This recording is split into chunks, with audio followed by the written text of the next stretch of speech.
Bonjour et bienvenue dans cette nouvelle vidéo qui va traiter d'un nouveau concept, une nouvelle grandeur physique très importante pour le chimiste qu'on appelle la quantité de matière.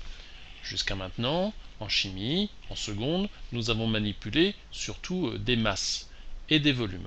Nous avons mesuré des millilitres, nous avons mesuré avec une balance des grammes, mais nous allons voir que ce ne sont pas forcément les grandeurs physiques les plus significatives pour le chimiste. Et nous allons traiter du concept de mol, qui est l'unité internationale de cette nouvelle grandeur physique que l'on va appeler la quantité de matière. Alors qu'est-ce qui est important pour le chimiste? Bien sûr, il prélève avec sa balance des masses. Donc on peut penser à la masse en grammes d'un échantillon, par exemple ici, un échantillon de carbone. On peut aussi se poser la question du nombre de choses que contient cet échantillon. Alors c'est du carbone, c'est constitué d'atomes, mais combien ai-je d'atomes? Alors je vais d'emblée vous donner une définition et puis petit à petit on va l'expliquer. Donc la mole, c'est une unité de base du système international. C'est la quantité de matière d'un système qui contient autant d'entités élémentaires qu'il y a d'atomes dans 12 grammes de carbone 12. Alors c'est une définition assez riche, assez délicate, et donc nous allons petit à petit essayer de comprendre ce qui se cache derrière cette définition. Prenons une réaction chimique classique. Je prends du carbone, je le brûle, ça donne du dioxyde de carbone. Imaginons qu'on ait 12 grammes de carbone. Je pourrais me poser la question de savoir de combien j'ai besoin de dioxygène en masse pour faire disparaître tout le carbone. Alors j'ai 12 grammes de carbone, je pourrais me dire il me faut 12 grammes de dioxygène, peut-être plus, peut-être moins. Bon, la réponse d'emblée n'est pas évidente. Pourquoi? Parce que quand je regarde l'équation, on ne parle pas en masse. On dit qu'un atome de carbone réagit avec une molécule de dioxygène pour donner une molécule de CO2. Donc là, j'ai parlé chiffres.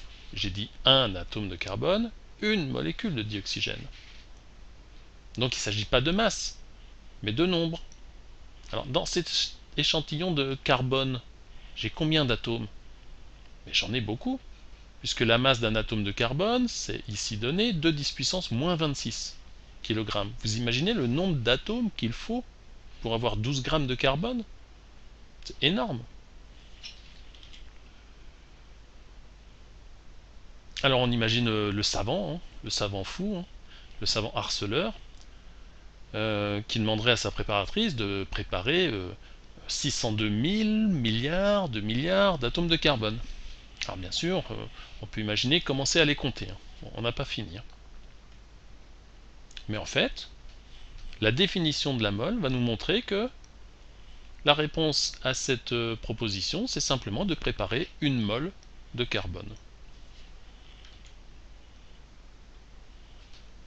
Alors, on reprend la définition. Dans 12 grammes de carbone 12, donc je prends du carbone très particulier, du carbone C612, j'ai par définition une mole. Bon, c'est terminé. On a décidé, par convention, de dire que tout ce qu'il y avait dans 12 grammes de carbone 12 représentait une mole. Donc comment ça s'écrit?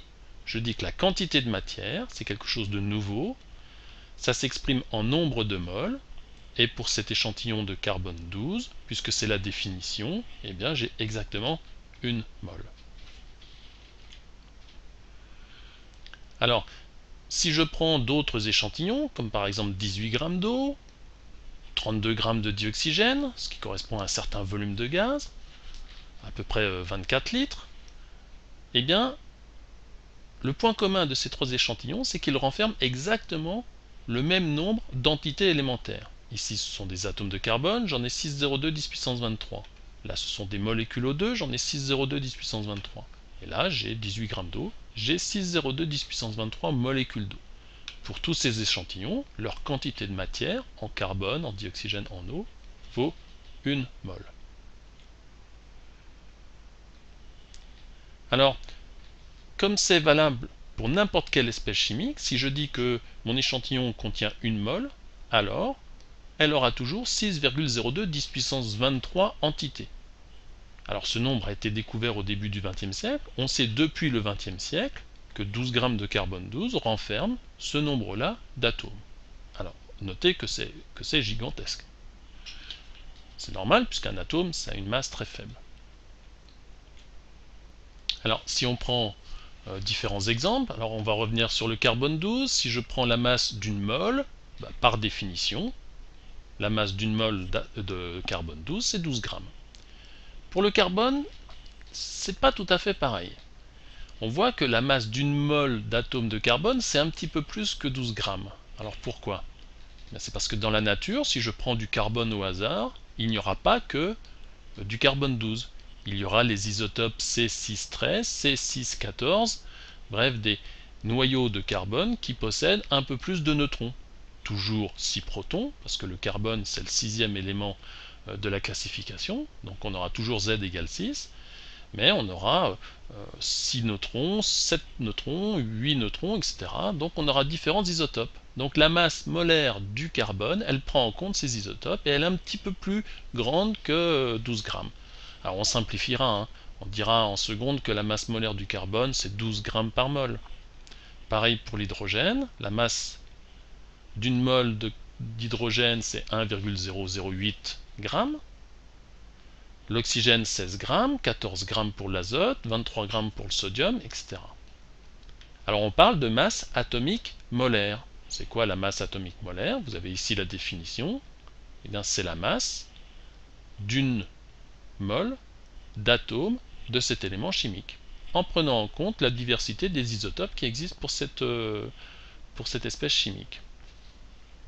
Exemple, la masse molaire du carbone, on la note ainsi, masse molaire du carbone, à peu près égale à 12 grammes par mol.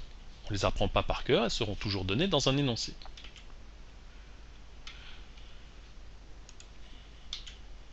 Alors, pour le chlore, on voit qu'il y a quand même une petite différence, 35,5. C'est pas 35 piles, c'est pas 36 piles, c'est entre 35 et en fait c'est entre 35 et 37. Pourquoi? Eh bien parce que quand on prend des atomes de chlore sur Terre, eh bien il n'y a pas vraiment de majorité qui se dégage. Enfin oui, mais c'est pas une immense majorité d'un isotope d'un certain type. Donc ici, on a du chlore 35, mais on a aussi du chlore 37. Et il se trouve qu'on a à peu près 25% de chlore 37. Donc la masse molaire du chlore est compris entre ces deux nombres-là.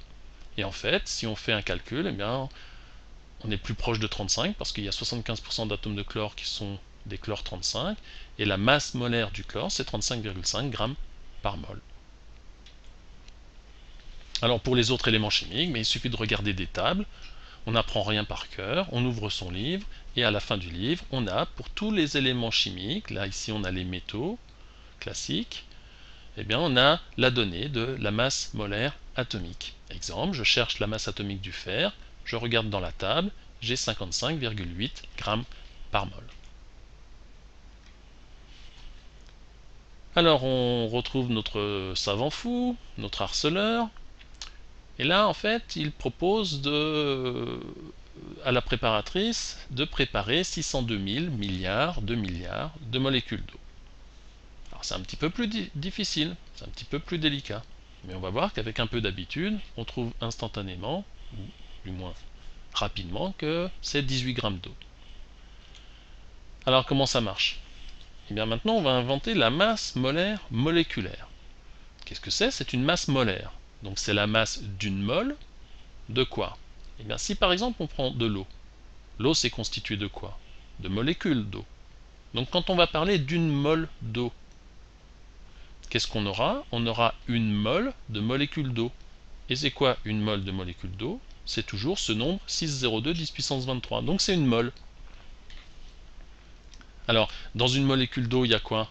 Il y a 2 atomes d'hydrogène et il y a un atome d'oxygène. Dans 10 molécules d'eau, on aura 10 atomes d'oxygène et 2 fois 10 atomes d'hydrogène. Et maintenant, dans 602 000 milliards de molécules d'eau, qu'est-ce qu'on aura? Eh bien, on aura 602 000 milliards d'atomes d'oxygène et puis 2 fois ce nombre d'atomes d'hydrogène. Donc comment on fait pour calculer la masse molaire d'une molécule, ce qu'on appelle la masse molaire moléculaire? Eh bien, dans une mole d'eau, on va retrouver une mole d'oxygène, donc une fois la masse molaire de l'oxygène, et on va retrouver 2 moles d'atomes d'hydrogène, donc 2 masses molaires de l'hydrogène. On regarde nos tables. On a donc 1 fois 16, parce que 16 c'est la masse molaire de l'oxygène, et on a 2 fois 1, parce que 1 g par mol c'est la masse molaire de l'hydrogène. Donc 602 000 milliards de molécules d'eau, c'est simplement 18 grammes d'eau.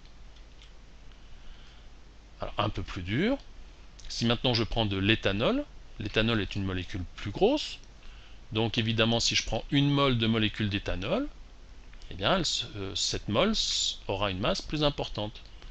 Donc comment on fait pour calculer la masse molaire moléculaire de l'éthanol? D'abord je détermine sa formule brute, on me la donne. Ensuite dans une mole de C2H6O, j'ai combien de moles de carbone? J'ai 2 moles de carbone, 6 moles d'hydrogène et 1 mole d'oxygène. Donc je prends les tables et je fais ce petit calcul.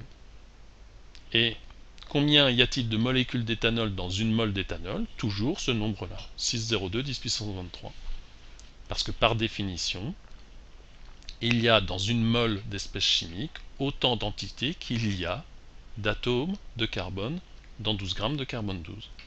Et on sait maintenant que dans cet dans cette mole, il y aura toujours 602 10 puissance 23 entités.